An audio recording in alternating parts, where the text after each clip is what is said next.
नमस्कार दोस्तों, आपका स्वागत है फिर से आपके ही अपने YouTube चैनल सरगम रिकॉर्ड्स पर। मैं आपका अपना होस्ट एंड दोस्त अजीत शर्मा। दोस्तों, आज का वीडियो शुरू करने से पहले मैं आपको एक छोटी सी स्टोरी सुनाऊंगा।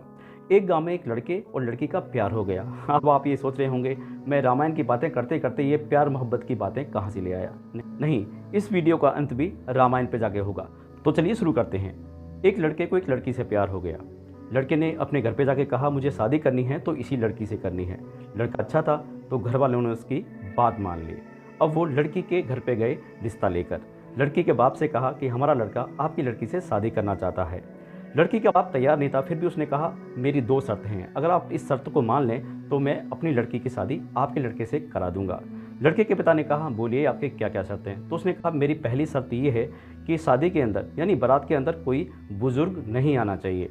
लड़के के बाप ने वो बात मान ली। उन्होंने कहा आपकी दूसरी शर्त भी बता दीजिए। तो लड़की के बाप ने कहा वो शर्त मैं आपको जब बताऊंगा जब आप बारात लेके आएंगे। लड़के के बाप ने वो बातें मान ली। शादी की डेट फाइनल हो गई और जिस दिन बारात जानी थी उस दिन सब ने तैयारी कर ली थी। अब जैसे ही बारात जाने लगी तो लड़के का नाना आया और बोला मैं भी बारात में जाऊंगा। सभी ने ना किया कि नहीं, बुजुर्ग नहीं जाना, क्योंकि उनकी कंडीशन है कि बुजुर्ग लेके नहीं जाना। वो अड़ गया, मुझे जाना है। तो क्या हुआ, पुराने ज़माने में संदूक चला करते थे लकड़ी के। उन्होंने क्या किया, उस बुजुर्ग को यानी उसके नाना को संदूक में डाल दिया और बारात में ले गए। और जैसे ही बारात वहाँ पे पहुँची तो सबसे पहले लड़की का बाप लड़की के बाप से बोलता है मेरी दूसरी शर्त भी सुन लीजिए, अगर वो दूसरी शर्त मानोगे उसके बाद ही लड़के लड़की के फेरे करवाऊंगा। तो लड़के के बाप ने कहा हाँ बता दीजिए आपकी दूसरी शर्त क्या है। तो उन्होंने कहा कि हमारे गांव के पीछे एक नदी बह रही है, उस नदी में पानी है, उस पानी की जगह अगर आप दूध कर दें तो हम लड़की दे देंगे, यानी लड़की की शादी कर देंगे। ये समस्या तो बहुत बड़ी थी, ऐसा तो हो भी नहीं सकता था। क्या हुआ, सभी नाराज़ हो गए, उदास हो गए और वापस जाने की तैयारी करने लगे। जैसे ही वो वापस जाने की तैयारी करने लगे तो संदूक में से आवाज़ आई अरे मुझे बाहर निकालो, गर्मी लग रही है। और नाना जी को संदूक में से बाहर निकाला गया। और जैसे ही नाना जी को संदूक से बाहर निकाला गया तो बोले क्या हुआ, शादी हो गई। तो नाना जी को लड़के ने कहा नहीं, शादी नहीं हुई, बारात को वापस लेके जाना पड़ेगा। नाना ने कहा क्या बात हुई। तो लड़के ने कहा कि उनकी ये शर्त है कि पीछे जो नदी बह रही है उसमें पानी की जगह दूध होना चाहिए। तो नाना जी ने कहा इतनी छोटी सी बात, ये बात का समाधान तो चुटकियों में हो जाएगा। लड़के ने कहा बोलिए कैसे होगा।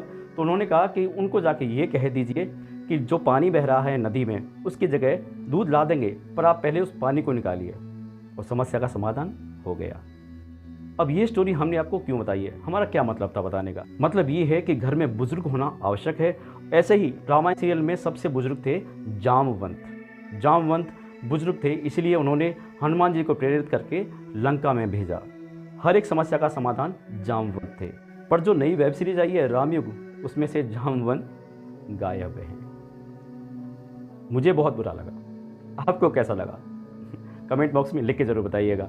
और ये स्टोरी कैसी लगी उसके बारे में भी लिख के जरूर बताइएगा। चलिए मिलते हैं कल एक नए वीडियो में, तब तक आप मस्त रहें, व्यस्त रहें, ज़बरदस्त रहें। हमारी वीडियोस कैसे लग रहे हैं कृपया उनके बारे में भी कुछ ना कुछ लिख के बता दीजिए, जिससे हमारा हौसला बढ़ता रहे। चलिए मिलते हैं कल एक नई वीडियो में, तब तक जय श्री राम।